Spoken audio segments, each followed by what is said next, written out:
بسم اللہ والحمد للہ والصلاة والسلام علی رسول اللہ اما بعد۔ نماز کے مسائل، نماز کی فرضیت و اہمیت۔ سب سے پہلا مسئلہ، نماز اسلام کا دوسرا رکن ہے،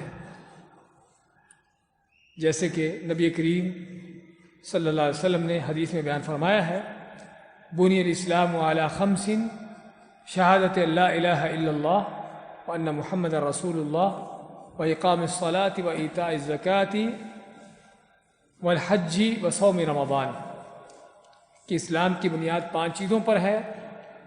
اس بات کی شہادت کہ اللہ تعالیٰ کے سوا کوئی معبود برحق نہیں اور محمد صلی اللہ علیہ وسلم اللہ کے رسول ہیں، نماز قائم کرنا، زکوٰۃ ادا کرنا، حج کرنا اور رمضان کے روزے رکھنا۔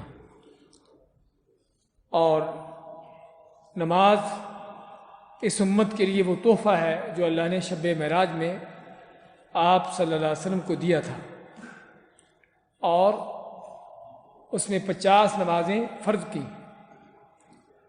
لیکن موسیٰ علیہ السلام کے کہنے کے مطابق آپ اللہ سے ان کو کم کرواتے رہے، حتیٰ کہ 5 رہ گئیں۔ تو اللہ نے کیا فرمایا، اگرچہ یہ نمازیں پڑھنے میں 5 ہیں لیکن میرے ہاں یہ 50 ہی لکھی جائیں گی۔ 50 نمازیں فرض کرنے میں ہمیں کیا حکمت نظر آتی ہے، کیا چیز نظر آتی ہے؟ نماز کی اہمیت کا پتہ چلتا ہے کہ نماز اللہ کے ہاں کس قدر پسندیدہ ترین عمل ہے، کہ جو اللہ تعالیٰ چاہتا ہے کہ بندہ ہر وقت اس نماز کے عمل میں مصروف رہے۔ تو اس سے پتہ چلتا ہے کہ نماز اللہ کے ہاں کس قدر پسندیدہ عمل ہے کہ جس کا اہتمام کرنے کی ضرورت ہے۔ نماز کے قیامت کے روز حقوق اللہ میں سب سے پہلے نماز کا حساب ہوگا۔ حقوق اللہ یعنی اللہ تعالیٰ کے جو حقوق ہیں اس میں سب سے پہلے نماز کا حساب ہوگا۔ سیدنا ابو ہریرہ رضی اللہ تعالیٰ عنہ کہتے ہیں کہ رسول اللہ صلی اللہ علیہ وسلم نے فرمایا، ان اول ما يحاسب به العبد يوم القيامة من عمله صلاته فإن صلحت فقد افلح وانجح وإن فسدت فقد خاب وخسر۔ آپ میں کہ قیامت کے روز بندے سے سب سے پہلے جس چیز کا حساب لیا جائے گا وہ اس کی نماز ہے۔ اگر نماز سنت کے مطابق درست ہوئی، یعنی ہم کہیں گے سنت کے مطابق بھی اور ہر لحاظ سے اللہ کے لیے مخلص ہو کر ہر لحاظ سے درست ہوئی تو بندہ کامیاب و کامران ہوگا، اور اگر نماز خراب ہوئی یعنی مخلص نہیں، خالص نہیں، اللہ کے لیے سنت کے مطابق نہیں، پابندی نہیں، باقاعدگی نہیں اس میں، تو آدمی ناکام و نامراد ہوگا۔ یعنی اس حدیث پر غور کیا جائے تو کیا پتہ چلتا ہے کہ نماز ہی معیار ہے انسان کی کامیابی یا ناکامی کا۔ نماز ہی انسان کی کامیابی یا ناکامی کا معیار ہے کہ اگر نماز صحیح ہے، مکمل ہے تو اس میں کامیابی ہے، اور اگر نماز مکمل نہیں تو ناکامی ہے۔ اس کے بعد نماز کی فضیلت، نماز کی فرضیت و اہمیت کے بارے میں کئی ایک احادیث ہیں، لیکن ہم نے یہاں پر صرف اشارتاً ایک دو حدیثوں کا ذکر کیا ہے نماز کی فضیلت کے بارے میں بھی ایسے ہی، ورنہ اس کے بارے میں کئی ایک احادیث ہیں جس سے نماز کی اہمیت کا پتہ چلتا ہے۔ نماز کی فضیلت کے حوالے سے روزانہ باقاعدگی سے 5 نمازیں ادا کرنے سے تمام صغیرہ گناہ معاف ہو جاتے ہیں۔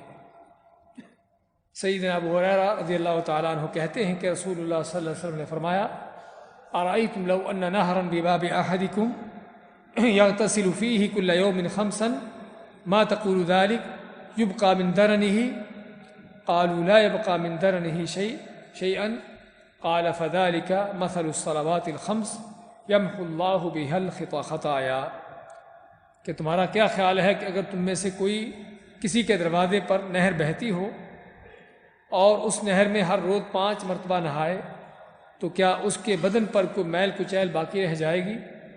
تو صحابہ نے عرض کیا کہ نہیں، کسی قسم کا میل کچیل باقی نہ رہے گا۔ آپ صلی اللہ علیہ وسلم نے فرمایا کہ یہی 5 نمازوں کی مثال ہے کہ اللہ تعالیٰ ان نمازوں کے ذریعے گناہ مٹا دیتا ہے۔ اس کے بعد بے نماز کا حکم اور اس کا انجام۔ نماز ترک کرنا کفر ہے، نماز ترک کرنا کفر ہے، اسلام اور کفر کے درمیان حد فاصل نماز ہے۔ حد فاصل کے معنی فرق کرنے والی۔ دلیل کیا ہے؟ صحیح مسلم کی حدیث، سیدنا جابر رضی اللہ تعالیٰ عنہ روایت فرماتے ہیں کہ رسول کریم صلی اللہ علیہ وسلم نے فرمایا بین الرجل و بین الشرک والکفر ترک الصلاۃ، کہ مسلمان آدمی اور شرک یا کفر کے درمیان حد فاصل ترک نماز ہے۔ یعنی نماز ہے تو آدمی مسلمان شمار ہوگا، اور اگر نماز نہیں ہے تو مسلمان شمار نہیں ہوگا۔ یہ حدیث دو ٹوک طور پر فیصلہ دیتی ہے کہ نماز کی اہمیت کیا ہے، نماز کس قدر ضروری ہے، اور نماز نہ پڑھنے والا اس کا انجام کیا ہے، وہ کون ہے۔ اس لیے ذکر کیا گیا ہے کہ ترک نماز کفر ہے، اور اس مسئلے پر علماء کا اختلاف ہے، کیا نماز کو چھوڑ دینا کفر ہے یا نہیں ہے۔ تو بعض علماء نے یہ کہا ہے کہ نماز کو چھوڑ دینے سے آدمی کافر نہیں ہوتا، اور جو حدیث آتی ہے بین الرجل و بین الشرک والکفر ترک الصلاۃ، اس کفر کو کیا کہتے ہیں کہ چھوٹا کفر ہے، لیکن جو صحیح ہے وہ یہ ہے کہ نماز کا چھوڑ دینا، نماز کا ترک کر دینا بڑا کفر ہے، کہ جس سے آدمی دین سے خارج ہو جاتا ہے۔ اور ہم نے اس سے پہلے کتاب التوحید میں قاعدہ کلیہ ذکر کیا تھا کہ بڑے اور چھوٹے کفر میں کیا فرق ہے لفظ کے اعتبار سے۔ ہاں، لفظ کے اعتبار سے فرق یہ ہے کہ جب الکفر آئے، الف لام کے ساتھ ہو، تو وہ ایسا کفر ہے کہ جو بڑا کفر ہے، دین سے خارج کر دینے والا ہے۔ اور جب کفر بغیر ال کے آئے تو وہ چھوٹا کفر ہے کہ جس سے آدمی دین سے خارج نہیں ہوتا، کہ جس طرح کہ رسول اکرم صلی اللہ علیہ وسلم نے فرمایا سباب المسلم فسوق و قتالہ کفر۔ یہاں پر صرف کفر ہے، الکفر نہیں ہے، کہ مسلمان کو گالی دینا فسق و فجور ہے، اور اس سے لڑنا جو ہے کفر ہے۔ تو مسلمان سے لڑنا، لڑائی کرنا، اس کو آپ نے کفر کا نام دیا، لیکن وہ کفر جو چھوٹا کفر ہے، بڑا کفر نہیں ہے۔ تو اس لیے یہاں پر ترک نماز کے بارے میں آپ میں والکفری، کفر کو ال کے ساتھ ذکر کیا۔ اور دوسرا، معنی کے اعتبار سے بھی قرآن کریم کی کئی دلیلیں ہیں، اور احادیث بھی دو ٹوک واضح ہیں کہ نماز نہ پڑھنے والا کافر ہے۔ سورۃ توبہ میں اللہ نے ذکر کیا، کیا فرمایا؟ فَإِن تَابُوا وَأَقَامُوا الصَّلَاةَ وَآتَوُا الزَّكَاةَ فَآتُوا الزَّكَاةَ فَخَلُّوا سَبِيلَهُمْ، کہ اگر یہ مشرک کافر توبہ کر لیتے ہیں، یعنی کفر سے، شرک سے ایمان لے آتے ہیں، اور ایمان لانے کے بعد نماز قائم کرتے اور زکوٰۃ دیتے ہیں، تو ان کا رستہ چھوڑ دو۔ رستہ چھوڑنے کا معنی یعنی ان کو قتل نہ کرو، ان کی جان مال محفوظ ہو گئے۔ اور اس آیت کا معنی یہ ہے کہ اگر نماز قائم نہیں کرتے تو ان کو نہیں چھوڑا جائے گا، ان کی جان و مال محفوظ نہیں ہے۔ اور اس طرح کی کئی ایک دلیلیں قرآن کریم سے۔ سورہ مدثر میں اللہ نے فرمایا کہ جنت والے جہنم والوں سے پوچھیں گے ما سلککم فی سقر، کہ تم کو جہنم میں کون سی چیز لے آئی؟ تو جہنمیوں کا سب سے پہلا جواب کیا ہوگا؟ قالوا لم نک من المصلین، کہ ہم نماز نہیں پڑھتے تھے، ہم نماز نہیں پڑھتے تھے۔ سورہ مریم میں اللہ نے ذکر کیا انبیاء کا، اس کے بعد میں فخلف من بعدهم خلف اضاعوا الصلاة واتبعوا الشہوات فسوف یلقون غیا۔ ان انبیاء کے بعد ایسے ناخلف قسم کے، ایسے یعنی کہ نااہل لوگ آئے کہ جنہوں نے نمازوں کو اضاعوا الصلاة، نمازوں کو ضائع کر دیا، نمازوں کو ضائع کر دیا، اور اپنی شہوات، اپنی خواہشات کے پیچھے چل پڑے۔ اللہ فرماتے ہیں کہ یہ غی کا شکار ہوں گے۔ غی کیا ہے؟ جس کے معنی گمراہی بھی کیا گیا ہے اور جہنم کی وادی بھی کیا گیا ہے۔ اور اسی طرح سے کئی دلیلیں قرآن کریم سے اور احادیث میں، جس طرح ہم نے ذکر کیا ہے، کس طرح کی حدیثیں جس میں آپ نے دو ٹوک طور پر تارک نماز کو کافر قرار دیا ہے۔ اور یہی وہ عقیدہ منہج تھا جو صحابہ اکرام کا تھا۔ قرآن و سنت سے صحابہ اکرام نے تارک نماز کے بارے میں جو حکم سمجھا ہے وہ یہی تھا کہ تارک نماز کافر ہے، جس طرح کہ شقیق ابن عبداللہ جو تابعی ہیں فرماتے ہیں کہ صحابہ کے نزدیک اگر کوئی چیز چھوڑ دینے سے آدمی کافر ہو جاتا تھا تو نماز تھی، کہ نماز کو چھوڑ دینے سے آدمی کافر ہو جاتا تھا۔ اور یہی وہ چیز ہے کہ جو امت کے بہت سے علماء، جن علماء نے اختلاف کیا بہت تھوڑے ہیں، اکثر و بیشتر جمہور علماء کا یہی قول ہے کہ ترک نماز کفر ہے، ترک نماز کفر ہے، اور نماز نہ پڑھنے والا کافر ہے۔ دنیا کے لحاظ سے بھی، دنیا کے اندر بھی اس کے ساتھ کافروں والا معاملہ کیا جائے گا، اس کو کافر سمجھا جائے گا، اس کا ذبح کیا جانور نہیں کھایا جائے گا کیونکہ کافر ہے۔ اس کے ساتھ کسی مسلمان عورت کی، اگر عورت ہے تو مرد کی، کوئی شادی نکاح نہیں ہوگا جو بے نماز ہے، اور اگر نکاح ہو بھی چکا ہے اور خاوند بیوی میں سے دونوں میں سے کوئی ایک بے نماز ہے تو اس کو وارننگ دی جائے گی، بتایا سمجھایا جائے گا۔ اگر وہ نماز قائم نہیں کرتا تو دونوں کا نکاح فسخ کیا جائے گا، دونوں کو الگ کیا جائے گا، کیونکہ بے نماز کافر ہے، مرتد ہے، کہ جس کا مسلمان شخص کے ساتھ رہنا جائز نہیں ہے، اور مر جاتا ہے تو اس کا نہ کفن دفن ہے، نہ جنازہ ہے، نہ مسلمانوں کے قبرستان میں دفن کیا جائے گا، اور اس کے ساتھ وہی معاملہ کیا جائے گا جو کسی کافر کا ہوتا ہے، حتیٰ کہ اس کی وراثت بھی اگر اس کے اولاد مسلمان ہیں، نمازی ہیں، تو ان کو نہیں ملے گی، بیت المال میں جائے گی کیونکہ کافر ہے۔ کہنے کا مقصد یہ ہے اسلام کا حکم ان لوگوں کے بارے میں، اور یہ مسائل ان پر ذرا تفصیل سے بات کرنے کی اس لیے ضرورت پیش آ رہی ہے کہ جس قدر آج بے نمازی کا حال ہے، لوگ جس قدر بے نماز ہیں، اور اس میں کس طرح کی پرواہ نہیں کہ کیا کر رہے ہیں۔ بے نماز مر جاتا ہے، ملا اس کے جنازے پڑھاتے ہیں، ختم دلاتے ہیں، اور پتہ نہیں کیا کہ اس کے یہ سارے ثواب کے سارے کام چلتے ہیں۔ یہ ساری وہ گمراہیاں ہیں ملاؤں کی کہ جس نے لوگوں کو بے نماز بنایا ہے۔ اگر کسی کا جنازہ نہ پڑھا جائے، کسی بے نماز کا، اس کو کسی جانور کی طرح دفن زمین میں دبا دیا جائے بغیر جنازے کے، کفن کے، ان چیزوں کے، تو پھر لوگوں کی آنکھیں کھلیں کہ مرنے کے بعد جنازہ بھی نہیں پڑھا جائے گا تو پھر حال کیا ہوگا۔ لیکن ہمارے گمراہ کن ملاؤں کے، ان کے غلط فتوے، ان کے فلسفے کہ جس کی بنیاد پر انہوں نے لوگوں کو بے نماز بنایا ہوا ہے۔ اور اسی بے نماز کے انجام کے بارے میں چوتھی حدیث آپ کے سامنے، کہ بے نماز کا انجام قارون، فرعون، حامان اور ابی ابن خلف جیسے بڑے بڑے کافروں کے ساتھ ہوگا۔ اس کے بارے میں سیدنا عبداللہ ابن عمرو ابن العاص کی حدیث ہے کہ نبی اکرم صلی اللہ علیہ وسلم کے پاس ایک دن نماز کا ذکر ہوا تو آپ نے فرمایا من حافظ علیہا کانت لہ نورا وبرہانا ونجاتا یوم القیامہ ومن لم یحافظ علیہا لم یکن لہ نورا ولا برہانا ولا نجاتا وکان یوم القیامۃ مع قارون وحامان وفرعون وابی بن خلف۔ آپ فرمایا کہ جس نے نماز کی حفاظت کی اس کے لیے نماز قیامت کے روز نور یعنی روشنی، برہان یعنی حجت، اس کے بعد دلیل ہوگی اور نجات کا باعث ہوگی، اور جس نے نماز کی حفاظت نہ کی اس کے لیے نہ تو نور ہوگا، نہ برہان کوئی دلیل ہوگی، اور نہ اس کی نجات کا کوئی ذریعہ ہوگا۔ نیز قیامت کے روز اس کا انجام قارون، فرعون، حامان اور ابی ابن خلف کے ساتھ ہوگا۔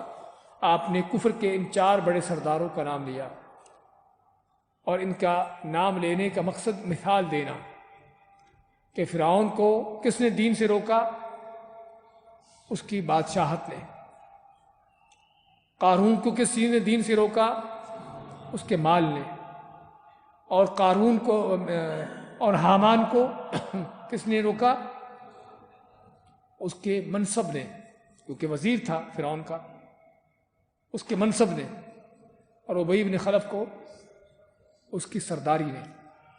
سمجھے نا؟ تو یہ وہ چیزیں ہیں جو لوگوں کو نماز سے، دین سے روکنے والی، پھیرنے والی ہیں۔ تو فرمایا کہ جو بھی نماز سے کسی بھی انداز سے رکتا ہے، چاہے کسی اپنے عہدے منصب کی وجہ سے، اپنی کرسی حکومت کی وجہ سے، مال و دولت کی وجہ سے، سرداری کی وجہ سے، تو اس کا انجام انہی سرداروں، انہی بدماشوں کے ساتھ ہوگا۔ اور حدیث میں جو قابل غور چیز ہے وہ کیا ہے کہ جس نے نماز کی حفاظت نہ کی. اور حفاظت کا لفظ ہم کو کیا معنی دیتا ہے کہ یہ سرے سے بے نماز نہیں ہے کہ پڑھتا ہی نہیں جو نماز. یہ وہ لوگ ہیں جو نماز پڑھنے کو پڑھتے ہیں لیکن کوئی پڑھ لی کوئی چھوڑ دی، کوئی ٹائم پہ کوئی ٹائم کو نکال کر، یعنی نماز کا اہتمام نہیں ہے، نماز پر توجہ نہیں ہے، کہ جن کے بارے میں اللہ تعالیٰ کیا فرماتے ہیں فَوَيْلٌ لِّلْمُصَلِّينَ الَّذِينَ هُمْ عَنْ صَلَاتِهِمْ سَاهُونَ. ان نمازیوں کے لیے بربادی ہے، ان نمازیوں کے لیے بربادی ہے. یہ نہیں کہا کہ بے نمازوں کے لیے، بے نماز تو گیا گزرے، ان کا تو معاملہ ہی کفر کا ہے. یہاں بات ہو رہی نمازی کہ جو نماز پڑھنے کو پڑھتے ہیں لیکن کیسے، الذین هم عن صلاتهم ساہون، جو اپنی نمازوں سے غافل ہیں. نماز سے غافل ہونے کا معنی کہ پرواہ نہیں نماز کی، پڑھ لی نہ پڑھی، ٹائم پہ ٹائم کو نکال کر جماعت کو چھوڑ کر، کوئی بھی اس طرح سے کہ نماز کی پرواہ نہیں ہے. اور یہ بہت سے لوگوں کا، ان لوگوں کا حال جو نماز پڑھنے والے ہیں کہ پرواہ نہیں نماز کی، جماعت ملی نہ ملی ایک ہی بات ہے، جماعت شروع ہو رہی ہے، اقامت ہو رہی ہے، کچھ پرواہ نہیں، اپنے کام اپنی باتیں چل رہی ہیں. تو یہ ہے نماز سے غفلت. تو جن کے لیے اللہ نے ویل، بربادی، تباہی کا حکم دیا ہے. تو بات کر رہے تھے کہ نماز کو قائم کرنا ضروری ہے. اس کے بعد والا مسئلہ نمبر 5 اس موضوع پہ، اگر کوئی نماز کی فرضیت کے اقرار کے باوجود اسے ادا نہ کرے تو مسلمان حکمران اسے نماز پڑھنے کا حکم دے. اگر پھر بھی نماز نہ پڑھے تو اسے مرتد ہونے کی وجہ سے قتل کیا جائے گا. اسے غسل کفن نہ دیا جائے اور نہ اس کی نماز جنازہ پڑھی جائے اور نہ ہی اسے مسلمانوں کے قبرستان میں دفن کیا جائے، اور اس کا چھوڑا ہوا مال وارثوں پر تقسیم کرنے کے بجائے بیت المال میں جمع کیا جائے گا. یہ فتویٰ ہے جو سابقہ زمانوں سے لے کر علماء دیتے رہے ہیں. آپ کے ہاں لکھا ہوا فتاویٰ لجنہ دائمہ، لجنہ دائمہ کے معنی کہ جو فتویٰ کی دائمی کمیٹی ہے سعودیہ کے بڑے علماء کی، ان کا یہ فتویٰ ہے. اور یہ فتویٰ ان کا نہیں صرف بلکہ قرآن و سنت کا فتویٰ ہے، اللہ اس کے رسول کا فتویٰ ہے. نماز سے غفلت کی سزا کیا ہے؟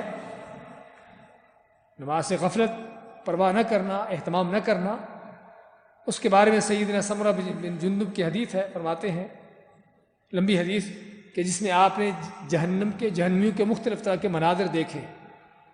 اس میں ایک شخص کو دیکھا کہ جس کا سر جو ہے پتھر سے کچلا جاتا تھا. تو آپ کو بتایا گیا کہ یہ شخص جس کا سر پتھر سے کچلا جاتا تھا، یعنی شخص لیٹا ہوا ہے اور دوسرا آدمی اس کے اوپر بھاری پتھر لا کے سر پہ مارتا ہے، اس کا سر کچلا جاتا ہے اور پتھر یعنی کہ لڑکتا ہوا دور چلا جاتا ہے. اس کو جب اٹھا کے لاتا ہے تو اتنی دیر پہ اس کا سر پھر صحیح ہو جاتا ہے اور پھر اس کے سر پر مارتا ہے. بار بار اس کے ساتھ ایسا ہو رہا ہے. تو آپ کو بتایا گیا کہ یہ وہ شخص ہے کہ جو کون ہے، فَإِنَّهُ الرَّجُلُ يَأْخُذُ الْقُرْآنَ فَيَرْفُضُهُ، کہ وہ شخص ہے جو قرآن کو یاد کر کے بھلا دیتا ہے. بھلا جان بوجھ کر، اہتمام نہیں کہ میں نے کیا یاد کیا تھا اور بھلا دیا. ایک ہے کہ کوئی یاد کرنے کی کوشش ہے لیکن بھول جاتا ہے، اس کے لیے بہت بڑا اجر ہے. ایک آدمی یاد کرتا ہے لیکن یاد کر کے اس کو بھول جاتا ہے، یاد کرنے کی کوشش کرتا رہتا ہے لیکن پھر بھی اس کو یاد نہیں رہتا، اس کے لیے بہت بڑا اجر ہے. لیکن یہاں پر اس کی بات ہو رہی ہے جس نے قرآن کو یاد کر کے چھوڑ دیا حتیٰ کہ بھول گیا، تو اس کے ساتھ یہ سزا ہے. اور دوسرا جو فرض نماز پڑھے بغیر سو جاتا ہے، فرض نماز پڑھے بغیر سو جاتا ہے، یعنی نماز کا اہتمام نہیں، پتہ نہیں کہ نماز کا وقت ہو رہا ہے اور سو گیا، یا نماز سے سویا رہتا ہے جان بوجھ کر، تو یہ وہ شخص ہے کہ جس کا یہ حشر ہوتا ہے. صرف نماز عصر کا فوت ہو جانا ایسا ہے کہ جیسے کسی کا مال اور اہل و عیال لٹ گیا ہو. باقی نمازیں تو کس قدر ہے، یعنی کہ ان کے معاملات ہیں. صرف نماز عصر ایک نماز ہی، اس کا فوت ہو جانا، یہ نہیں کہ سرے سے نہیں پڑھی ہے لیکن نماز کو قضا کر کے، ایسے جیسے اس کا اہل و عیال بھی تباہ ہو گیا ہو، اس کا مال بھی سارا لٹ گیا ہو، جس کے بارے میں آپ کا فرمان ہے الذی تفوتہ صلاۃ العصر فکأنما وتر اہلہ ومالہ. جس شخص کی نماز عصر فوت ہو جائے اس کی حالت اس شخص کی طرح ہے کہ جس کے اہل و عیال اور مال و اسباب سبھی ہلاک ہو جائیں. عشاء اور فجر کی نماز سے پیچھے رہنا منافقت کی علامت ہے. اس کے بارے میں آپ صلی اللہ علیہ وسلم کا فرمان لیس صلاۃ اثقل علی المنافقین من الفجر والعشاء، کہ منافقوں پر سب سے بھاری نمازیں فجر اور عشاء کی نمازیں ہیں۔ کیوں بھاری ہیں؟ کیونکہ اندھیرے میں ہے، منافق کا کام دکھانا ہوتا ہے، اندھیرے میں کوئی تو دیکھتا تو نہیں ہے، تو اس لیے منافق کے لیے عشاء اور فجر کی نمازیں بڑی مشکل ہوتی ہیں، کیونکہ اس کا مقصد پورا نہیں ہوتا دکھانے کا، اور ویسے بھی چونکہ آرام کا وقت ہوتا ہے، سونے کا وقت ہوتا ہے، اس لیے اس کے اوپر سب سے بھاری ہے۔ لیکن منافق چونکہ دنیا کا بندہ ہے، دنیا پرست ہے، اس لیے آپ فرماتے ہیں وَلَوْ يَعْلَمُونَ مَا فِيهِمَا لَأَتَوْهُمَا وَلَوْ حَبْوًا، اگر ان کو پتہ چل جائے کہ نمازوں کی کیا فضیلت ہے، کیا اجر ہے، اگرچہ ان کو گھٹنوں کے بل بھی آنا پڑے تب بھی آ جائے۔ اس کے بعد فرماتے ہیں کہ میں نے اس چیز کا پختہ ارادہ کیا ہے کہ میں کسی آدمی کو حکم دوں، مؤذن کو حکم دوں کہ اذان کہے، پھر اقامت کہے، اور کسی کو نماز پڑھانے کا حکم دوں جو لوگوں کو جماعت کروائے، اور میں خود جو ہے آگ کے شعلے لے کر ان لوگوں کے گھروں کی طرف نکلوں جو نماز کے لیے حاضر نہیں ہوئے، ان کے گھروں کو جلا دوں، دوسری روایت کے الفاظ میں ان کے گھروں کو جلا دوں۔ اور آپ مانتے کہ میں اپنے اس ارادے کو ضرور پورا کرتا اگر گھروں میں بچے عورتیں نہ ہوتی کہ جن پر جماعت میں حاضر ہونا فرض نہیں ہے۔ اور ابن مسعود کی حدیث ہم نے یہاں پر ذکر نہیں کی، اس میں کیا ہے؟ فرماتے ہیں من سرہ ان یلقى اللہ غدا مسلما فلیحافظ علی هؤلاء الصلوات حیث ینادى بہن، کہ جو شخص چاہتا ہو کہ کل اللہ کو ملے تو مسلمان حالت میں ہو، اسلام کی حالت میں ہو، اس کے لیے ضروری ہے کہ نمازوں کی پابندی کرے، جب ان کی اقامت کہی جائے، ان کے لیے بلایا جائے۔ پھر فرماتے ہیں وَلَقَدْ رَأَيْتُنَا وَمَا يَتَخَلَّفُ عَنْهَا إِلَّا مُنَافِقٌ مَعْلُومُ النِّفَاقِ، کہ ہم دیکھا کرتے تھے کہ نماز سے جماعت سے وہی شخص پیچھے رہتا تھا جو پکا ٹھکا منافق ہوتا تھا۔ مومن ہو، مسلمان ہو، اور اس کی جماعت چھوٹ جائے، جماعت سے پیچھے رہ جائے، کہتے ممکن نہیں ہوتا تھا۔ فرماتے ہیں کہ حتیٰ کہ آدمی بیمار ہوتا، چل نہ سکتا، تو لوگوں کا سہارا لے کر مسجد میں آتا تاکہ جماعت میں شریک ہو سکے۔ تو اس طرح کی ایک احادیث جس سے پتہ چلتا ہے کہ نماز کا یہ موضوع کس قدر اہم ترین موضوع ہے، اس کا اہتمام کس قدر کرنے کی ضرورت ہے، اور اسی ضمن میں آگے بچے کو کب نماز کا حکم دیا جائے۔ اسلام کے احکامات عموماً فرض ہوتے ہیں کب؟ بالغ ہونے پر، نماز ہو یا روزہ ہو، حج ہو، زکوٰۃ ہو، کوئی بھی حکم ہو، وہ بالغ ہونے پر فرض ہوتا ہے۔ لیکن نماز کے حوالے سے خصوصاً دیکھیے کیا معاملہ ہے، آپ یعنی 7 سال کے بچے کو نماز پڑھنے کا حکم دیا جائے، اگر 10 برس کی عمر میں بھی نماز کا عادی نہ بنے تو اسے مار کر نماز پڑھانی چاہیے۔ سیدنا عمرو بن شعیب اپنے باپ، اپنے دادا سے روایت کرتے ہیں کہ رسول اللہ صلی اللہ علیہ وسلم نے فرمایا مروا اولادکم بالصلاۃ وهم ابناء 7، کہ اپنے بچوں کو 7 سال کے ہو جائیں تو ان کو نماز پڑھنے کا حکم دو۔ وَاضْرِبُوهُمْ عَلَيْهَا وَهُمْ أَبْنَاءُ 10 سِنِينَ، اور اگر 10 سال کے ہو کر بھی نماز میں کوتاہی کرتے ہیں تو ان کو اس پر سختی سے نماز پڑھاؤ، ان کو مار پیٹ کرو۔ وَفَرِّقُوا بَيْنَهُمْ فِي الْمَضَاجِعِ، یہ لفظ اگر صحیح نہیں تو اس کو صحیح کر لیں، فی المضاجع، جیم اور عین آخر میں، کہ ان کو بستروں میں الگ کر دو۔ اب یہاں پر قابل غور بات یہ ہے کہ 7 سال کے بچے پر بھی نماز فرض نہیں، اور نہ 10 سال کے بچے پر۔ تو 10 سال کے بچے کو اگر نماز میں کوتاہی کرتا ہے، پابندی نہیں کرتا، تو اس کو پیٹ کر بھی نماز پڑھنے کے اوپر اس کو آمادہ کیا جائے، تو اس کی وجہ کیا ہے؟ حالانکہ نماز تو فرض نہیں ہے اس پر، تاکہ اس کی نماز پر تربیت ہو۔ یہ صرف تربیت کے طور پر، یہ نہیں کہ نماز اس پر فرض ہے، اس فرض کو چھوڑ رہا ہے، فرض نہیں اس کے اوپر، فرض ہوگی جب بالغ ہوگا، لیکن تاکہ اس کی نماز پر تربیت ہو، کہ تاکہ جب بالغ ہو اس کی اس قدر نماز پر روٹین بن چکی ہو، تربیت ہو چکی ہو کہ نماز کا چھوڑنا، نماز سے پیچھے رہنا، اس میں غفلت سستی کرنے کا کوئی اس کے پاس چانس نہ ہو۔ کیونکہ اگر اس کو 15 سال ہونے پر ہی، بالغ ہونے پر ہی فرض کرو، اس کو نماز کے بارے میں سختی کی جائے تو ممکن ہے کہ اس وقت اس کی عادت نہ بن سکے، اس کی روٹین نہ بن سکے، اور نماز کی پابندی نہ کر سکے۔ اس لیے تاکہ پہلے سے اس کی نماز کی پابندی کروانے کے لیے اس کی تربیت ہو جائے، تو 10 سال کا ہو کر اگر نماز کی پابندی نہیں کرتا تو اس کو پٹائی کرنے کا، اس کو مار کر سختی کر کے بھی اس کو نماز پڑھنے کا حکم دیا گیا۔ جس میں اس بات کی دلیل ہے کہ اگر اس بچے کو اس پر سختی کی جا رہی ہے نماز کی غفلت سستی میں، تو بالغ آدمی، بڑا آدمی اگر وہ نماز میں سستی غفلت کرتا ہے تو اس کا انجام کیا ہے۔ اور پھر نماز کے حوالے سے یہ بھی کہ ہم دین کے باقی احکامات کو دیکھتے ہیں کہ وہ کسی نہ کسی حالت میں معاف ہو جاتے ہیں۔ روزہ بیماری میں، سفر میں معاف ہو جاتا ہے، بعد میں قضا کر لیا جاتا ہے۔ زکوٰۃ اسی پر فرض ہے جس کے پاس مال ہے۔ حج اسی پر فرض ہے کہ جو مکہ جانے کی، بیت اللہ جانے کی طاقت رکھتا ہو، مالی لحاظ سے، جسمانی لحاظ سے۔ لیکن نماز کے لیے کوئی ایسی کیفیت نہیں کہ جب نماز معاف ہو جب تک انسان کے ہوش و حواس باقی ہیں۔ کھڑا ہو کر نہیں پڑھ سکتا، بیٹھ کر نہیں پڑھ سکتا، لیٹ کر، ہاتھ سے اشارے نہیں کر سکتا دل کی نیت سے، یعنی جب تک ہوش و حواس باقی ہیں، دل دماغ اس کا ساتھ دے رہا ہے، نماز معاف نہیں ہوگی۔ چاہے بیمار ہے، صحت مند ہے، گھر میں ہے، سفر میں ہے، جنگ میں ہے، امن میں ہے۔ جنگ کی کیفیت میں بھی نماز پڑھنے کا حکم دیا گیا، بلکہ بعد جماعت نماز پڑھنے کا حکم دیا گیا، اپنے وقت پر ادا کرنے کا حکم دیا گیا۔ اور یہ ساری باتیں اس بات کی دلیل ہیں کہ نماز کا معاملہ کس قدر اہم اور خطرناک ہے، جس کا اہتمام کروانے کی ضرورت ہے۔ اس کے بعد مساجد اور نماز پڑھنے کی جگہ کے مسائل۔ امت مسلمہ کے لیے زمین بھر کو مسجد بنایا گیا ہے۔ امت مسلمہ کے لیے پوری روئے زمین مسجد ہے۔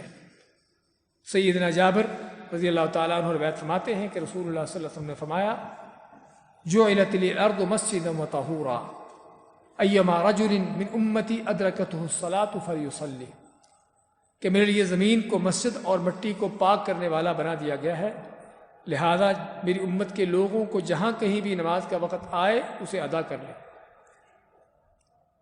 زمین کو مسجد بنانے کا معنی کہ جہاں بھی آپ کہیں پر بھی ہیں، کسی جنگل صحرا میں ہیں، کسی شہر آبادی میں ہیں، نماز کا وقت ہوا، وہاں پر مسجد کو بنی ہے یا نہیں ہے، اس طرح کی مسجد ہے یا نہیں ہے، وہی جگہ آپ کے لیے مسجد ہے، آپ وہیں پر نماز پڑھیں گے۔ کوئی آدمی یہ نہ کہے کہ یہاں پر تو مسجد نہیں ہے، یہاں پر نماز کیسے پڑھیں؟ جو بھی آپ کے پاس جس جگہ پر بھی ہیں آپ کو وہیں پر نماز پڑھنا ہے، کہ خشکی ہے یا سمندر ہو، صحرا ہو یا کوئی شہر آبادی ہو، کچھ بھی ہو، تو پوری روئے زمین ہی اللہ نے اس امت کے لیے مسجد بنا دی۔ اور اس امت کے لیے بنانے کا معنی کہ سابقہ امتوں میں، سابقہ قوموں میں یہ چیز نہیں تھی۔ سابقہ قوموں کو حکم تھا کہ اپنی عبادت خانوں میں جا کر نماز پڑھیں، لیکن اس امت کے لیے اللہ نے جو آسانیاں کی وہ یہ۔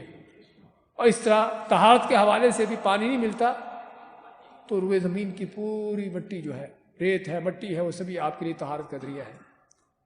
تو یہ اس امت کے لیے اللہ نے جو خصوصی طور پر نعمتیں کی ہیں۔ مسجد بنانے کی ترغیب، اس میں بھی ایک حدیث ہے جس میں ام المؤمنین عائشہ رضی اللہ تعالیٰ کی حدیث فرماتی ہیں، امر رسول اللہ صلی اللہ علیہ وسلم ببناء المساجد فی الدور وان تنظف وتطیب، کہ رسول کریم صلی اللہ علیہ وسلم نے محلوں میں یعنی آبادیوں میں مسجدیں بنانے اور انہیں پاک، صاف اور خوشبودار رکھنے کا حکم دیا۔ اس کا معنی کہ مسجد بنانے کا حکم ہے، اور مسلمان کو چاہیے کہ جہاں کہیں بھی رہتا ہو وہاں پر مسجد بنانے کی کوشش کرے، چاہے ایک ہو، دو ہو، تھوڑے بھی کیوں نہ ہو، کیونکہ مسجد بنانے کا فائدہ کیا ہوگا؟ ہاں، جو اجر ثواب ملے گا اللہ کی طرف سے تو ملے گا، لیکن مسلمانوں کے لیے ایک جگہ ہوگی کہ جہاں پر وہ اللہ کی عبادت کریں، جہاں اللہ کے دین کو سیکھیں، سکھائیں، قرآن و سنت کی تعلیم ہو، اور ایک دوسرے کے ساتھ مل کر اللہ کے دین پر چل سکیں۔ مسجد نہیں ہوگی، ہر کوئی اپنے اپنے گھر میں نماز پڑھے گا، اگر پڑھے گا بھی تو، ورنہ اکثر اوقات ممکن ہے کہ اس میں غفلت سستی ہوگی، کبھی پڑھ لی کبھی چھوڑ دی، اور اس انداز سے اس کا پورا دین برباد ہو جائے گا۔ اب بعض اوقات مسجدیں ہوتی ہیں، لیکن مسجدیں ہوتی ہیں ان لوگوں کی جو توحید کی بجائے شرک، سنت کی بجائے بدعت پھیلاتے ہیں، ان کا خاص دین ہے، تو پھر کیا کرنا چاہیے؟ کہ ان کے ساتھ مل کے نمازیں پڑھتے رہیں؟ ہم نماز کے حوالے سے پڑھیں گے کہ اگر تو نماز پڑھانے والا مشرک ہے، اللہ کے سوا کسی اور کو پکارتا ہے، تو وہ ایسا مشرک ہے جو کافر ہے، مرتد ہے، جس کی نہ اپنی نماز قبول ہے نہ اس کے پیچھے نماز ہوتی ہے۔ اور اگر ایسا نہ بھی ہو، وہاں پر اس مسجد میں بدعات پھیلائی جاتی ہوں، قرآن و سنت کے خلاف تعلیم ہوتی ہو، تو پھر کیا ہوتا ہے؟ اگرچہ آدمی صحیح عقیدہ والا بھی ہوگا تب بھی آہستہ آہستہ ان کے ساتھ جا ملے گا۔ اگر وہ نہیں گمراہ ہوگا تو کم از کم اس کی نسلیں گمراہ ہوں گی۔ اس لیے مسجد بنانے کا معاملہ بہت اہم ہے کہ آدمی جہاں کہیں بھی رہتا ہو، چاہے چھوٹی بھی مسجد کیوں نہ ہو، کہ جو 10 15 20 آدمی کے لیے صرف اس میں جگہ ہو، لیکن ایسی جگہ ہونی چاہیے جہاں پر توحید کی دعوت ہو، قرآن سنت کی تعلیم ہو، اللہ کا سچا دین سیکھا سکھایا جاتا ہو، بدتی مشرکوں سے دور رہ کر ان سے الگ تھلگ آدمی یہ چیز کر سکے۔ اور اس کو یہ نہ کوئی کہے کہ یہ فرقہ واریت کو ہوا دینا ہے، یہ نہیں ہے، کیونکہ اللہ نے ہمیں اس دین کا مکلف بنایا ہے جو اللہ نے آسمان سے نازل کیا ہے، اور قیامت کے دن ہم سے اسی دین کا حساب لینا ہے۔ لوگوں کے من گھڑت دین نہ اللہ کے ہاں قابل قبول ہیں، اور نہ ہی ہمیں ان کو اپنانے کی اجازت ہے، بلکہ نہ کہ صرف ضرورت بلکہ ان کو اپنانے کی اجازت ہی نہیں ہے۔ اس لیے اگر ہم چاہتے ہیں اپنے دین کو بچانا تو ضرورت ہے مسجدوں کو قائم کرنا، چاہے چھوٹی بھی کیوں نہ ہو، تاکہ وہاں پر اللہ کا سچا دین سیکھا سکھایا جا سکے۔ مسجد بنانے کی فضیلت کے بارے میں آپ صلی اللہ علیہ وسلم کا فرمان ہے کہ من بنا مسجدا یبتغی بہ وجہ اللہ بنى اللہ لہ مثلہ فی الجنہ، کہ جو آدمی مسجد بناتا ہے کس لیے؟ اللہ کا چہرہ چاہتے ہوئے، اللہ کی خاطر، تو اللہ تعالیٰ اسی مسجد جیسا اس کے لیے جنت میں گھر بناتا ہے۔ اسی مسجد جیسا مانی اگر 10 میٹر کی مسجد ہے تو 10 میٹر کا جنت کا گھر، اگر مٹی پتھر کی ہے تو وہاں پر بھی مٹی پتھر کا گھر۔ یہ مثال صرف لفظ کے اعتبار سے ہے، ورنہ حقیقت میں جنت کے گھر وہ 10 میٹر کے نہیں ہیں، وہ ان ہیرو جواہرات کے بنے ہوئے ہیں کہ جو ایک ہی ہیرے کو تراش کر اللہ نے جنت والوں کے لیے محل تیار کیا ہوا، کہ جس ہیرے کی اونچائی، جس محل کی اونچائی کتنی ہے؟ 60 میل ہے۔ چوڑائی کتنی ہے وہ تو اللہ جانتا ہے، اللہ نے صرف اونچائی بیان کی ہے۔ اتنا اونچا محل جو ہیرے کو تراش کر بنایا ہوا۔ آپ دنیا میں مٹی سیمنٹ کی کوئی پتھر کی مسجد بنائیں گے، اللہ آپ کے لیے جنت میں ہیرے و جواہرات کے محل تعمیر کرے گا۔ اسی طرح اللہ کے نزدیک بہترین جگہ کا کیا ہے؟ مسجد ہے۔ روئے زمین کے اللہ کے ہاں سب سے پسندیدہ جگہ مسجد ہے۔ نبی اکرم صلی اللہ علیہ وسلم کا فرمان، احب البلاد الی اللہ مساجدها وابغض البلاد الی اللہ اسواقها، کہ اللہ کے ہاں سب سے پسندیدہ جگہ زمین پر مسجدیں ہیں، اور سب سے بدترین جگہیں بازار ہیں۔ اور ہم دیکھیں کہ ہمارا رجحان کس طرف ہے۔ مسجد میں کوئی نماز کے ٹائم آ گیا تو آ گیا، ورنہ تو مسجدوں کو تالے لگے ہوتے ہیں، سمجھے نا؟ اور بازار صبح سے لے کر رات تک 12-1 بجے تک کھلے رہتے ہیں، اور رش اتنا ہوتا ہے کہ گزرنے کی جگہ نہیں ہوتی۔ اور بازار کوئی کسی مسلمان، کسی ہندوؤں کے، کافروں کے شہر کا نہیں، مسلمانوں کے شہر کا ہے۔ تو اس سے کیا پتہ چلتا ہے کہ کس قدر فطرتیں پلٹی ہوئی ہیں، کہ اللہ کے ہاں جو پسندیدہ جگہیں ہیں مسجدیں وہ بے آباد ہیں، نماز پڑھنے کی بھی توفیق نہیں اکثر لوگوں کو، اور جو اللہ کے ہاں سب سے بدترین جگہ ہیں وہاں پر پاؤں دھرنے کی جگہ نہیں ہے۔ جو اس بات کی دلیل ہے کہ کس قدر شیطان کامیاب ہے اپنے کام میں لوگوں کو گمراہ کرنے میں۔ اور مسجدیں کیوں اللہ کے ہاں سب سے پسندیدہ ہے؟ کیونکہ اس میں وہ مقصد پورا ہوتا ہے جس مقصد کے لیے انسان کو پیدا کیا گیا ہے، اللہ کی توحید، اللہ کی نازل شدہ وحی، اس کو پڑھنا، اس کو سیکھنا سکھانا، اس پر عمل پیرا ہونا، نمازوں کی شکل میں، سجد و رکوع کی شکل میں، قرآن کی تلاوت، دعاؤں کی شکل میں۔ اور بازار وہ جگہ ہے جہاں پر شیطان کا جھنڈا لگا ہوتا ہے، جس طرح کے بعد روایتوں میں ہے کہ جہاں پر شیطان کے جھنڈے لگے ہوتے ہیں، وہ ساری شیطان کے اس کے اڈے ہیں، اس کے مرکز، اس کے سینٹر ہیں، کہ جہاں پر جھوٹ، فراڈ، دھوکہ اور مخلوط محفلیں، مرد عورت اور کیا کیا وہاں پر برائیاں ہوتی ہیں۔ اس لیے آپ مانتے ہیں کہ سب سے بدترین جگہ بازار ہے، اور اس میں اس بات کا اشارہ ہے، اس بات کا بیان ہے کہ اگر بازار بدترین جگہ ہیں تو بدترین جگہوں پر انسان کو کس لیے جانا چاہیے؟ ضرورت کے تحت۔ باتھ روم، لیٹرینیں اچھی جگہ ہے، بدترین ہے؟ بدترین ہے نا، وہاں پر کیوں جاتے ہیں؟ ضرورت کے لیے، وہاں پر ریفریشمنٹ کے لیے نہیں آتے۔ لیکن آج لوگ بازاروں میں ریفریشمنٹ کے لیے جاتے ہیں، جو بدترین جگہ ہیں۔ آخر میں خیر سوالات آپ ہیں۔ 12 نمبر مسئلہ میں مسجد کی صفائی اور دیکھ بھال کرنا سنت ہے۔ ام المؤمنین عائشہ رضی اللہ تعالیٰ عنہ سے روایت ہے، رسول اللہ صلی اللہ علیہ وسلم نے مسجد میں قبلہ کی دیوار پر تھوک یا رینٹ دیکھا تو اسے کھرچ کر صاف کیا۔ پچھلی حدیث میں بھی ہم نے پڑھا مسجدوں کو صاف کرنے کا حکم، تو یہاں پر بھی آپ نے مسجد میں یہ چیز دیکھی تو اس کو صاف کرنے کا، اس کو صاف خود اپنے ہاتھ سے صاف کیا۔ اور آپ اس حدیث کو جانتے ہیں کہ جو عورت مسجد کی صفائی کیا کرتی تھی، لونڈی تھی، مسجد کی صفائی کرتی، جب فوت ہوگی تو صحابہ نے کہا کہ لونڈی ہے، عام سی عورت ہے، اس کا خود ہی جنازہ پڑھ کے دفن کر دیا صحابہ نے۔ تو نبی صلی اللہ علیہ وسلم نے جب اس کو نہ دیکھا، پوچھا کہ کہاں پر وہ عورت، بتایا گیا کہ فوت ہوگی تھی۔ آپ میں کہ دلونی علی قبرہا، کہ مجھے بتاؤ کہ اس کی قبر کہاں پر ہے۔ اس کی قبر پر جا کر جنازہ پڑھتے ہیں لوگوں کو بتانے کے لیے کہ مسجد کی صفائی کرنے والی یہ عورت، اس کا مقام کیا ہے، اس کی شان کیا ہے۔ جس کو لوگوں نے معمولی سمجھ لیا تھا، بتانے کے لیے کہ اس کی اللہ کے ہاں شان و منزلت کیا ہے۔ اور کوئی شک نہیں کہ اگر کوئی اپنے گھر کو صاف کرتا ہے تو گھر میں یعنی کہ صفائی پیدا ہوتی ہے اور اچھا ہو جاتا ہے۔ اگر کوئی کسی آفس کو صاف کرتا ہے تو بھی آفس فلاں آفیسر کا آفس ہے، اس کو انعام ملتا ہے یا اس کو اچھی نظر سے دیکھا جاتا ہے، تو چاہیے کہ کوئی اللہ کے گھر کو صاف کرے۔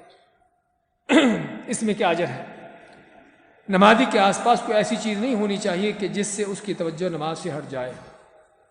مسجدوں کے حوالے سے آپ صلی اللہ علیہ وسلم کی جو تعلیمات ہیں، مسجدوں کو بنانے کا، ان کو صاف ستھرا خوشبودار رکھنے کا حکم دیا، اور پھر مزید یہ بھی کہ مسجدوں میں کوئی ایسی چیز نہ ہو کہ جو نمازیوں کی توجہ کو اپنی طرف مبذول کرے، چاہے وہ مسجد میں ہو یا نماز پڑھنے والے کے آس پاس کوئی ایسی چیز ہو۔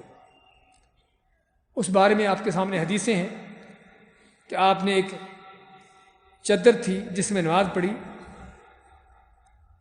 تو ابو جہم کی چادر تھی، تو آپ نے مایا کہ اس چادر کو ابو جہم کو واپس کر دو اور میری چادر واپس اسے لے آؤ، کیونکہ یہ چادر اس نے مجھے نماز سے غافل کر دیا۔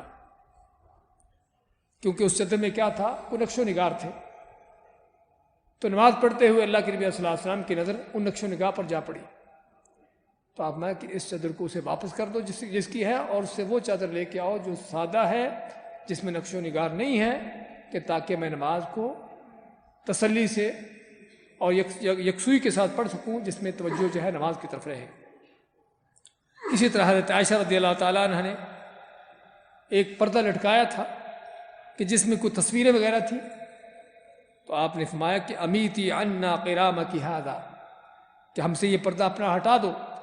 کس لیے؟ فإنه لا تزال تصاویرہ تعرض علی فی صلاتی، کہ اس کی تصویریں میرے سامنے نماز میں خلل پیدا کرتی رہیں، اس کی تصویریں میرے سامنے نماز میں خلل پیدا کرتی رہیں، اور اسی وجہ سے مساجد میں نقش و نگار کرنے سے منع کیا گیا، جس میں ابو درداء کی روایت ہے کہ رسول اللہ صلی اللہ علیہ وسلم نے فرمایا کہ جب تم اپنی مسجدوں میں نقش و نگار کرنا اور قرآن کی زیب و زینت کرنا شروع کر دو گے تو اسی میں تمہاری تباہی ہوگی، اور آج یہ کام ہو رہا ہے۔ بیتیوں کی مسجدوں میں جا کر دیکھیے کہ کس قدر وہاں پر نقش و نگار ہوتا ہے، طرح طرح کے رنگ، طرح طرح کے بیل بوٹے اور کیا کیا وہاں پر مسجدوں کو اللہ کے نبی صلی اللہ علیہ وسلم نے سادہ بنانے کا حکم دیا۔ مسجد نبی کو دیکھیے آپ کے زمانے میں کیسی تھی، صرف پتھر تھے جو جوڑے ہوئے تھے، کھجور کے تنے تھے جن کو ستون کے طور پر کھڑا کیا ہوا تھا، اور اوپر کھجور کی ٹہنیاں تھیں جن سے چھت بنی ہوئی تھی، اور نیچے مٹی اور کنکر بچھائے ہوئے تھے۔ یہ تھی آپ کی مسجد۔ نہ وہاں پر کوئی آیتیں لکھی ہیں، نہ وہاں پر بیل بوٹے ہیں، نہ کوئی نقش و نگار ہیں۔ یہ ساری وہ چیزیں ہیں جو بدعات میں سے ہیں، کیونکہ مسجد عبادت ہے، مسجد کو بنانا عبادت ہے۔ اس عبادت کے اندر اس طرح کی چیزیں کرنا ساری بدعات میں شمار ہوتی ہیں، تو اس لیے ایسی چیزیں کرنے کی اجازت نہیں۔ اس طرح حضرت انس بن مالک کی حدیث ہے کہ آپ نے فرمایا کہ لا تقوم الساعة حتى يتباهى الناس في المساجد، اس وقت تک قیامت قائم نہ ہوگی جب تک لوگ مسجدوں پر فخر کرنا شروع نہ کر دیں۔ مسجدوں پر فخر کرنے کا معنی کہ ہر کوئی دوسرے سے بڑی مسجد، عالی شان مسجد، اس کو زیادہ خوبصورت بنانے کا، ان چیزوں میں ایک دوسرے سے مقابلہ ہونا۔ ہاں بڑی بنانے کی اجازت ہے، بڑی بنانا چاہیے اگر زیادہ لوگ ہیں، ضرورت ہے، لیکن فخر کرنے کے لیے نہیں۔ اسی طرح مساجد میں کسی بدبودار چیز کا ہونا منع ہے۔ سیدنا جابر کی حدیث ہے، آپ کا فرمان من اکل ثوما او بصلا فلیعتزل مسجدنا ولیقعد فی بیتہ، کہ جس نے کچا پیاز لہسن کھایا ہو وہ اپنے گھر میں بیٹھا رہے، مسجد میں نہ آئے۔ کس لیے؟ کہ اس کے منہ سے جو بدبو آتی ہے، آپ کہیں کہ تو اس کو چھٹی ہوگی، یہ چھٹی نہیں ہوئی، اس کو سزا ملی ہے، سمجھے نا؟ ہاں بے دینوں کے لحاظ سے تو چھٹی ہے کہ چلو بھی جماعت بھی اس کی چھوٹ گئی، اس سے اس کو چھٹی مل گئی، لیکن دیندار نیک لوگوں کے لیے سزا ہے۔ نیک آدمی کے لیے سب سے بڑی سزا یہ ہوتی ہے کہ وہ کسی نیکی سے محروم ہو جائے، کسی عبادت سے اس کو محروم کر دیا جائے۔ کسی اللہ کے نیک بندے کے لیے سب سے بڑی سزا اس چیز کی ہوتی ہے، لیکن جو بے دین ہوتے ہیں منافقوں کے لیے ہاں ان کو چھٹی ہو جاتی ہے، بگلے بجاتے ہیں کہ چلو موجے لگ گئی۔ تو اس لیے مسجد میں کسی ایسی چیز کا ہونا منع ہے کہ جس سے بدبو آتی ہو، چاہے وہ لہسن ثوم ہو یا کچھ سگریٹ ہو جو ان سے بدتر ہے۔ لہسن ثوم تو حلال ہے نا، لیکن اس کو بھی کھا کر مسجد میں آنے کے منع کیا گیا۔ تو چیجے کہ سگریٹ یا بعض اوقات جسم سے پسینے کی بدبو، کپڑوں سے اس طرح کی بدبو آتی ہے، ایسی چیزیں اللہ کے گھر میں نمازوں کے اندر عموماً عبادت میں ان چیزوں کا خیال کرنے کی ضرورت ہے۔ مساجد میں کاروباری اور دوسرے دنیاوی معاملات کی گفتگو کرنا ناجائز ہے۔ نبی صلی اللہ علیہ وسلم کا فرمان اذا رأيتم من يبيع او يبتاع في المسجد فقولوا لا اربح الله تجارتك، کہ اگر کسی آدمی کو دیکھو کہ مسجد میں کوئی کاروبار کی باتیں کر رہا ہے، کوئی چیز خرید بیچ رہا ہے، تو اس کو بد دعا دو کہ اللہ تیرے کاروبار میں، تیری لین دین میں کوئی خیر و برکت نہ رکھے، یعنی تجھے اس میں خسارہ ہو۔ اور یہ دعا کرنا نہ کہ صرف جائز بلکہ سنت ہے، آپ کا فرمان ہے، آپ کا حکم ہے، اس کو بد دعا دو۔ وَإِذَا رَأَيْتُم مَّن يَنشَدُ فِيهِ ضَالَّةً فَقُولُوا لَا رَدَّ اللَّهُ عَلَيْكَ، اور جب مسجد میں دیکھو کہ کوئی اپنی گم شدہ چیز کا اعلان کر رہا ہے کہ میری فلاں چیز گم ہوگی، کس کو ملی، تو اس کو بد دعا دو کہ اللہ تجھے یہ چیز نہ لوٹائے، تجھے یہ گم شدہ چیز نہ ملے۔ کس بات کی دلیل ہے؟ کیا ہم مسلمانوں کو تو حکم ہے دوسروں کے لیے دعائیں کرنے کا، یہاں پر بد دعائیں کرنے کا حکم دیا جا رہا ہے، جو اس بات کی دلیل ہے کہ کتنے بڑے جرم ہیں کہ جن سے لوگوں کو روکنا اسلام کا مقصد ہے، کہ مسجد اللہ کی عبادت کے لیے ہے، وہ دنیا کے کاموں کے لیے نہیں ہے، دنیا کا کاروباروں کے لیے نہیں ہے۔ اور اسی طرح سیدنا انس کی حدیث آتے ہیں، آپ میں کہ یاتی علی الناس زمان یتحلقون فی مساجدہم ولیس ہمتہم الا الدنیا لیس للہ فیہم حاجۃ فلا تجالسوہم، کہ ایسا وقت آئے گا کہ جب لوگ مسجدوں میں بیٹھیں گے ہلکے گروہ بنا کر، ان کا وہاں پر بیٹھنے کا مقصد صرف دنیا ہوگا، دنیا کی گپ شپ اور یہ باتیں، تو اللہ تعالیٰ کو ایسے لوگوں کو کوئی ضرورت نہیں، تو ایسے لوگوں کے ساتھ نہ بیٹھو۔ اور یہ چیزیں جو آج ہم دیکھتے ہیں، تو اللہ کل حال مسجدوں میں کوئی اس طرح کے معاملات کرنا بالکل ناجائز ہے۔ اور یہ بھی بتیوں کی نشانیاں ہیں۔ ہاں، بتیوں کے مسئلے میں آپ دیکھو گے کہ کیا کہ اس طرح کے کام ہوتے ہیں۔ کوئی کاروبار، کوئی محلے بستی میں کوئی بیچنے، کوئی نئی چیز آ گئی دکاندار کے پاس، تو اس کا مسجد میں اعلان ہوتا ہے، مسجد میں اعلان ہوتے ہیں کہ فلاں دکان میں فلاں چیز پہنچی ہے، سمجھے نا؟ تو یہ ساری چیزیں کہ جو ان بتی لوگوں کی نشانیاں ہیں۔ عبادت کے لیے صرف 3 مسجدیں ہیں جن کا سفر کرنا جائز ہے۔ روئے زمین پر صرف 3 جگہ ہیں جن کا عبادت کی نیت سے سفر کرنا سنت ہے، نہ کہ صرف جائز بلکہ سنت ہے۔ وہ کیا ہے؟ آپ کا فرمان لا تشد الرحال الا الى ثلاثه مساجد، کہ صرف 3 مسجدیں ہیں کہ جن کے لیے رخت سفر باندھنا چاہیے۔ رخت سفر باندھنے کا معنی کہ آدمی کو اگرچہ اس کے لیے سفر بھی کرنا پڑے تو سفر کرنا چاہیے۔ وہ کون سی ہے؟ مسجد الحرام، مسجد حرام بیت اللہ کی مسجد، اور مسجد الاقصی، اور مسجد اقصی ہے، اور مسجد ہذا، اور میری یہ مسجد یعنی مسجد نبوی ہے، مسجد الرسول ہے۔ تو جن کے لیے انسان کو سفر کر کے بھی وہاں پر پہنچنا چاہیے نیکی عبادت کی نیت سے۔ اس کے علاوہ کوئی تیسری چوتھی مسجد نہیں، کوئی چوتھی جگہ نہیں کہ جہاں پر آدمی عبادت نیکی کی نیت سے سفر کرے، کہ وہاں پر جا کر نیکی عبادت کرنے کا زیادہ اجر ملے گا، ایسی کوئی چیز نہیں۔ مسجد قباء میں نماز پڑھنے کا ثواب عمرہ کے برابر ہے۔ مسجد قباء، اس کی حیثیت کیا ہے کہ جو اسلام کی سب سے پہلی مسجد ہے۔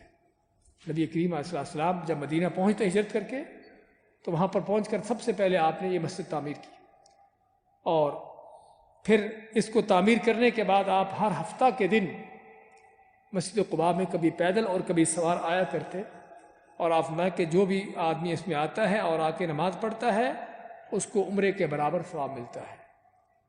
مسجد قباء میں نماز پڑھنے کا عمرے کے برابر ثواب ملتا ہے۔ اور اس کے علاوہ مسجد الحرام، مسجد نبوی میں، مسجد اقصی میں کیا ہے؟ مسجد الحرام میں 1,00,000 نماز کا ثواب، اور مسجد نبوی میں 1,000 کا، اور مسجد اقصی میں 500 کا، اور بعض روایتوں میں 50 کا ہے۔ کافر کا مسجد الحرام میں داخلہ منع ہے۔ ارشاد باری تعالیٰ ہے یا ایھا الذین آمنوا انما المشرکون نجس فلا یقربوا المسجد الحرام بعد عامہم ھذا، اے ایمان والو بے شک مشرک ناپاک ہیں، تو چنانچہ اس سال کے بعد وہ مسجد حرام کے قریب نہ پھٹک پائے۔ کون سے سال کے بعد؟ جب یہ آیت نازل ہوئی 9 ذو الحج کو، 9 ذو الحج، اپنے 9 ہجری کو یہ آیت نازل ہوئی، تو اس وقت اللہ نے فرما دیا کہ اس سال کے بعد کوئی مشرک مسجد حرام کے قریب نہ پھٹک پائے۔ تو 9 ہجری کے بعد 10 ہجری کو آپ صلی اللہ علیہ وسلم نے حج کیا، اور مشرکوں کا داخلہ اس وقت بند ہو چکا تھا، تو کوئی مشرک مسجد حرام میں داخل نہیں ہو سکتا۔ لیکن مسجد حرام کے علاوہ باقی مسجدیں، اس میں داخل ہونے کا کیا حکم ہے؟ ہاں، باقی مسجدوں میں مشرک کافر داخل ہو سکتا ہے، لیکن مسلمانوں کی نگرانی میں، مسلمانوں کی نگرانی میں۔ مسجد نبی میں کافروں کو باندھا گیا، کافر آتے تھے، اللہ کے نبی صلی اللہ علیہ وسلم کے ساتھ بات چیت کرتے تھے، تو کسی بھی مسجد میں کافر مشرک کسی مقصد کے لیے، کسی خاص کام کے لیے داخل ہو سکتا ہے، لیکن مسلمانوں کی نگرانی میں، کہ تاکہ وہ مسجد میں جا کر کوئی مسجد کی بے حرمتی نہ کرے۔